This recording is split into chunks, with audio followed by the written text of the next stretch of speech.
Friends, നമസ്കാരം. Welcome to വിപ്നാസ് tasty recipes. ഇന്ന് ഞാനൊരു ഈവനിങ് സ്നാക്കിൻ്റെ റെസിപ്പി ആയിട്ടാണ് വന്നിരിക്കുന്നത്. വേറൊന്നുമല്ല, പഴംപൊരിയാണ്. എല്ലാവരും തയ്യാറാക്കി നോക്കുന്ന ഒരു ഈവനിങ് സ്നാക്ക് ആയിരിക്കുമല്ലോ പഴംപൊരി. പക്ഷെ ഞാനിവിടെ കുറച്ച് ഡിഫറെൻ്റ് ആയിട്ടാണ് പഴംപൊരി റെഡിയാക്കുന്നത്. മാത്രവുമല്ല, കുറച്ചുകൂടെ ഹെൽത്തി ആയിട്ടുള്ള പഴംപൊരിയാണെന്നും പറയാം. കാരണം ഇതിൽ മൈദയും ഷുഗറും യൂസ് ചെയ്യുന്നേയില്ല. അപ്പോൾ വേറെ എന്തൊക്കെ ചേർത്താണ് ഈ പഴംപൊരി തയ്യാറാക്കുന്നതെന്ന് നോക്കാം. പഴംപൊരിക്ക് വേണ്ട ഇൻഗ്രീഡിയൻസ് എന്തൊക്കെയാണെന്ന് നോക്കാം. നന്നായി പഴുത്ത 3 നേന്ത്രപ്പഴം കട്ട് ചെയ്ത് വെച്ചിട്ടുണ്ട്.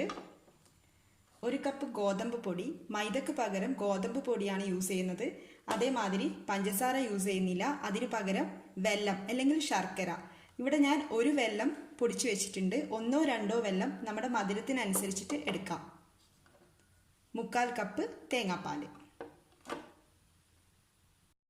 ആദ്യം ഒരു ബാറ്റർ റെഡിയാക്കണം.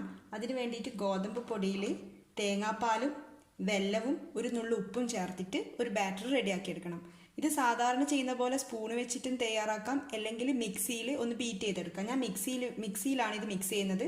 അങ്ങനെയാകുമ്പോൾ കട്ട കെട്ടാതെ നമുക്ക് നല്ലൊരു ബാറ്റർ റെഡിയാക്കിയെടുക്കാം. ബാറ്റർ റെഡി ആയിട്ടുണ്ട്. 3/4 കപ്പ് തേങ്ങാപ്പാലാണ് പറഞ്ഞത്, പക്ഷേ അതിനേക്കാൾ കുറച്ചുകൂടെ കൂടുതൽ തേങ്ങാപ്പാൽ ആവശ്യമായിട്ട് വന്നിട്ടുണ്ട്.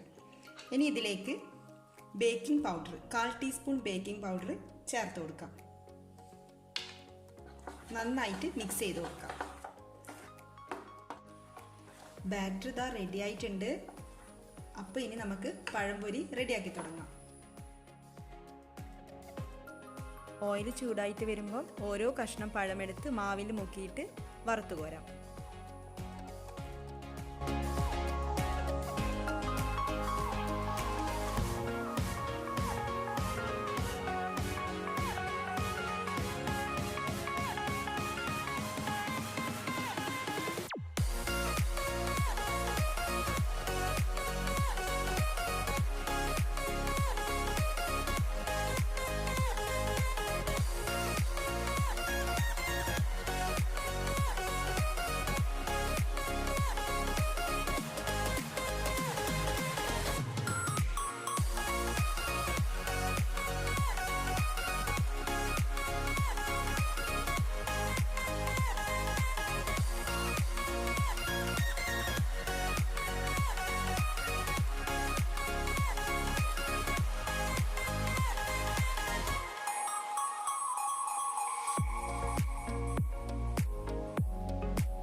അങ്ങനെ പഴംപൊരി റെഡിയായിട്ടുണ്ട്.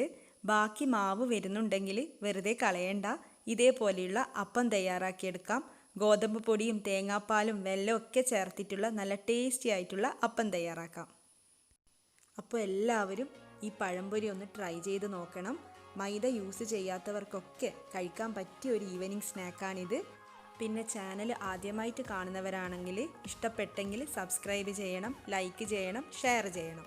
അപ്പോൾ ഇതേപോലെയുള്ള ടേസ്റ്റി റെസിപ്പി ആയിട്ട് അടുത്ത വീഡിയോയിൽ കാണാം. താങ്ക്